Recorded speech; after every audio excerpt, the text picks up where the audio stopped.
different psychiatrists. A court-appointed psychiatrist, Dr. William Reed, interviewed Sam for a grueling 22 to 23 hours. Dr. Reed found that Sam was mentally ill, but legally sane. Another doctor said that Sam knew exactly what he was doing, and a third doctor agreed with Dr. Reed that Sam was mentally ill, but legally sane at the time of the shooting. The doctor also said that Sam suffered from schizoaffective disorder. During the investigation, a notebook belonging to Sam was found in a mailroom at the college. It was addressed to a psychiatrist. Some of the details were later used in the trial.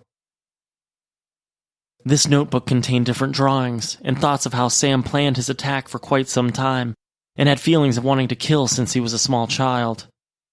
On January 20th, 2015, the long and grueling process of jury selection started. It was set to end on April 15th, 2015. Ultimately, the jury consisted of 19 women and 5 men.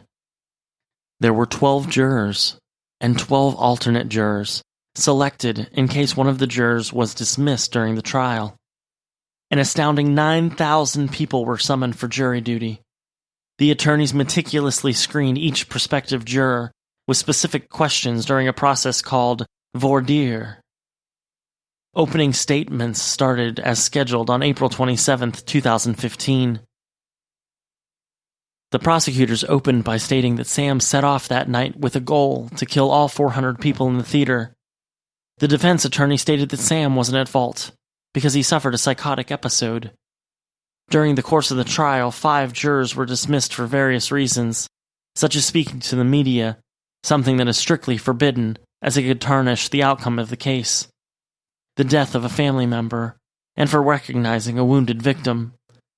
Sam didn't testify in his own defense, but many others did testify, such as first responders, police officers, eyewitnesses, and movie theater employees.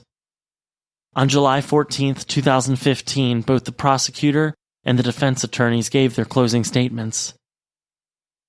The jury started deliberating the very next day on July 15th, and on July 16th, the jury responded saying that they had a verdict, just after 1 day of deliberating.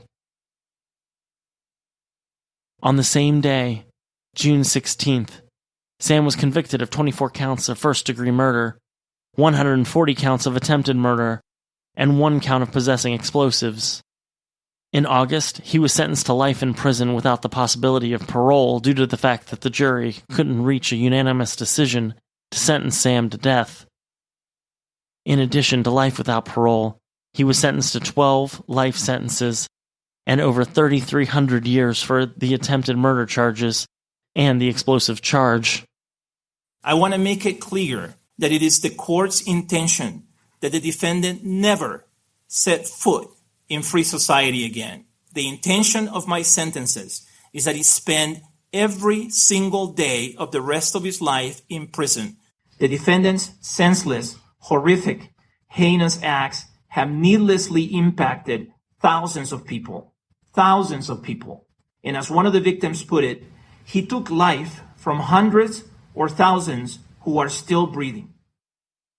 As we can see in this episode, just because a person is smart, well-educated, and seemingly normal doesn't mean that they aren't fighting their own demons in their head. This is why it's so important that if you have a friend, family member, or a coworker that suddenly seems out of sorts, reach out.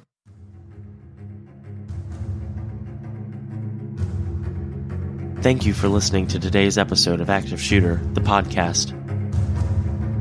Remember, if you see something, say something. There's no telling how many lives you may be saving. A huge thank you to Darren Curtis, who composed some of the music used in this episode. Check him out at darrencurtismusic.com.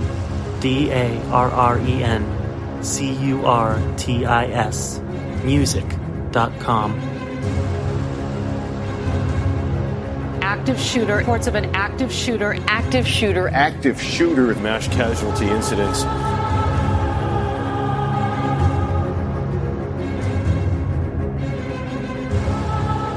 Make sure to check us out on social media. You can find us on Instagram at Active the Podcast and Twitter at Podcast Active. For just $1 a month, you can get access to ad-free episodes, early release episodes when available, and a shout-out on the show. Just go to patreon.com/Active the Podcast. Thank you, and be safe.